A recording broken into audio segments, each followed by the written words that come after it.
I would highly recommend this program. One of the best things it's done for our school in the last 5 years, it's created a common language that all of the teachers and all of the students can share when we talk about bullies.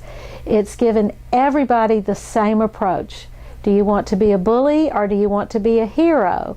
And since everyone's talking the same language every day, year in and year out, we feel that by the time our kids leave the school, they have a good idea of what a bully is, and hopefully they will have a great desire to be a hero. As a school counselor here at Andrews, Mr. Lord's Character Network program has really helped me with the children. The simple language of bullies hurt and heroes help is easy for all of our children at the lower levels up to 4th grade to understand and to use. It kind of becomes a buzzword when they hear him on the announcements, and they are quick to point out he's being hurtful, he's being a bully, or he's being helpful, I'm a hero, and everybody kind of angles toward getting the label of I'm a hero, I'm a hero, I'm a hero. So I really like the simple language that's used for our children at this age level.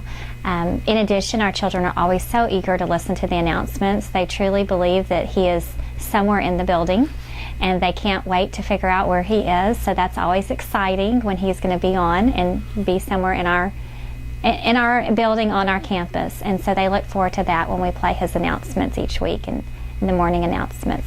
I highly recommend his program as a school counselor.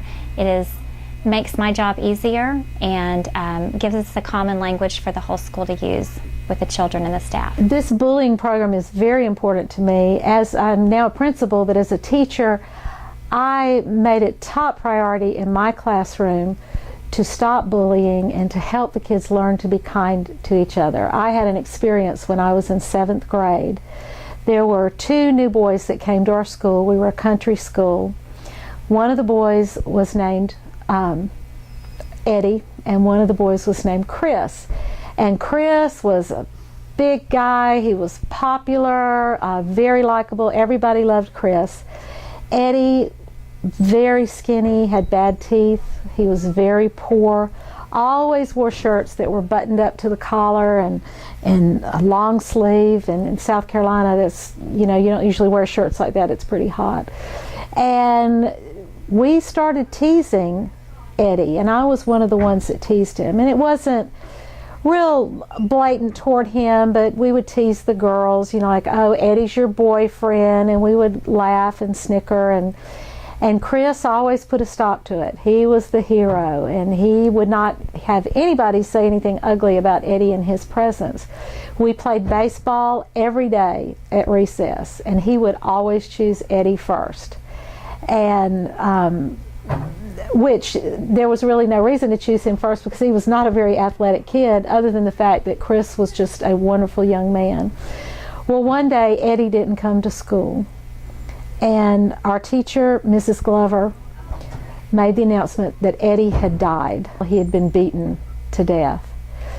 And during the funeral, right before the funeral, Chris went up to Eddie's mother and said, I was so proud to have Eddie as my friend. And I was sitting there in the church thinking I would give everything I owned to be able to go up to the mother and say, I was proud Eddie was my friend. But I was sitting there realizing that he was probably being starved. That's why he was so skinny. His father was beating him every night, and he was coming to school, and instead of school being a happy, safe place for him, we were giving him more of the same treatment at school. So he didn't have a chance for happiness anywhere. Really, Chris was his only happiness that he had had, and Chris was the true hero. And as I was sitting in that church that day, I made a commitment in my life that I would never again say an unkind word to anybody.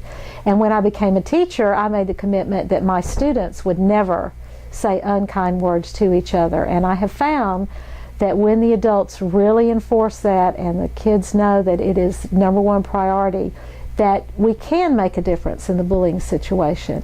And as a principal, I'm committed to that. It's a little bit harder when you're talking hundreds of kids, but the announcements through the Character Network have really helped our school to keep this dream alive.